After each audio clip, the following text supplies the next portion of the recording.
no big deal. Not only is it very disrespectful, but it's also really painful. After that, he started randomly picking me up and carrying me around. I am a little over 5 feet and 120 pounds, and he's a tall, stocky guy. I hate it, and my husband just thinks he's goofing around and trying to be friends with me. I work from home, and the other day when it was just him and me in the house, he picked me up and ran with me to my bedroom and threw me on the bed.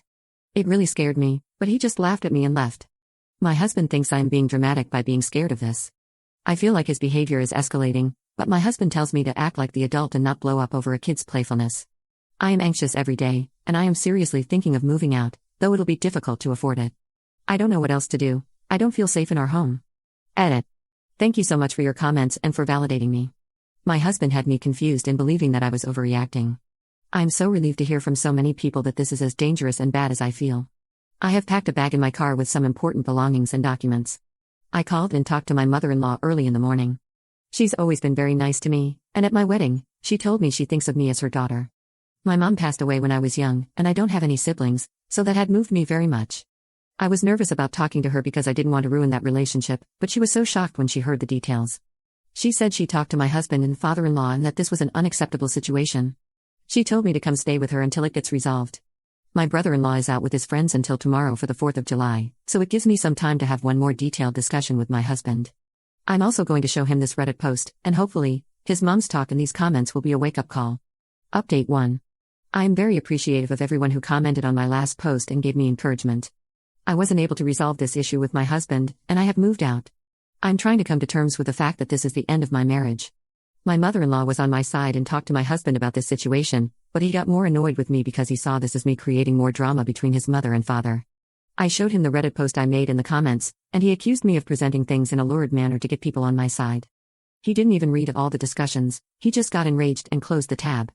My mother-in-law also talked to my father-in-law, who came down on my brother-in-law about his behavior.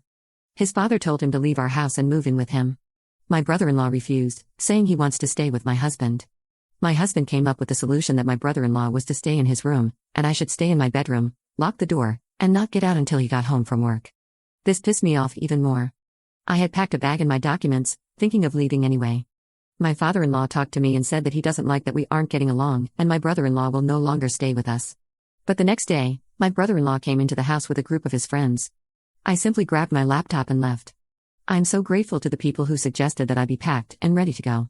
I already had everything in my car and could leave with what I needed immediately. I am staying with my mother-in-law now. She is flabbergasted by my husband, who's told her that he'll never ask a close family member to leave his house. It is clear that my husband doesn't even like me, much less care about me at all. He hasn't spoken to me since I left. I'm trying to figure out what I should do next. I obviously can't stay with my mother-in-law for long, especially since I need to start the divorce process. I could move back in with my dad, but he lives in another state and that'll make things hard. I don't have any savings, and I am short on money. The majority of my paycheck goes into half of the mortgage and utilities on our house. We have a combined joint account. I have been foolishly spending a lot on decorating the house instead of saving up, and I suppose all that is gone now. I need to figure out my money situation so I can support myself. Update 2. A few of you have been messaging me asking for updates, and for those who still care to know, the update is that my husband and I are getting divorced. We have been separated since I left home at that time. The house has been sold, and I got the equity out of it. I got some kitchen appliances and some decor back, but for the most part, I lost the money I spent on furnishings. But that's okay, it could have been worse.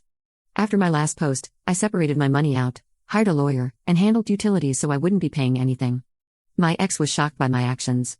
He was waiting to call my bluff and couldn't believe I'd go so far so quickly. He didn't take my leaving seriously because I was staying at his mom's house. We had more arguments, and I started realizing that he never would really hear me. He was always so focused on being right and having his way that he could twist reality to fit his needs. Looking back, it was always like that in our relationship, but I was in love and a pushover. We went into marital counseling. I agreed to go mostly because I wanted an acknowledgement from him that what went on was messed up, and also because my mother-in-law really pushed me to try to make it work with him. It was all a crap show because he denied a lot of egregious things and presented the issues as minor things that I was twisting up.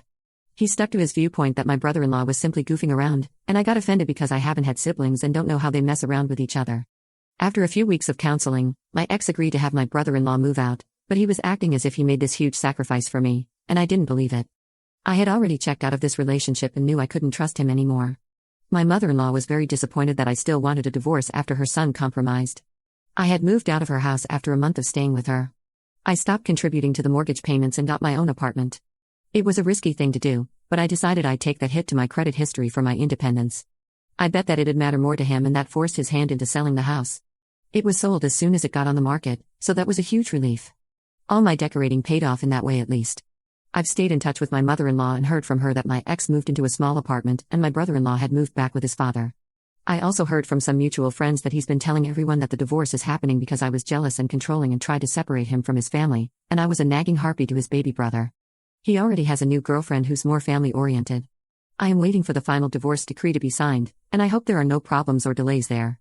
I know many of you wanted me to make a police report about my brother-in-law, but I didn't feel safe doing that. I don't have a support system that I can rely on if things go wrong, and I want to walk away from this with minimum harm. Many people have chided me for not hitting back, but at no point did I think I could do that and get away without taking a beating. I suppose I am not a very brave person, but I think I am looking at my chances realistically and doing what I can to keep myself reasonably safe.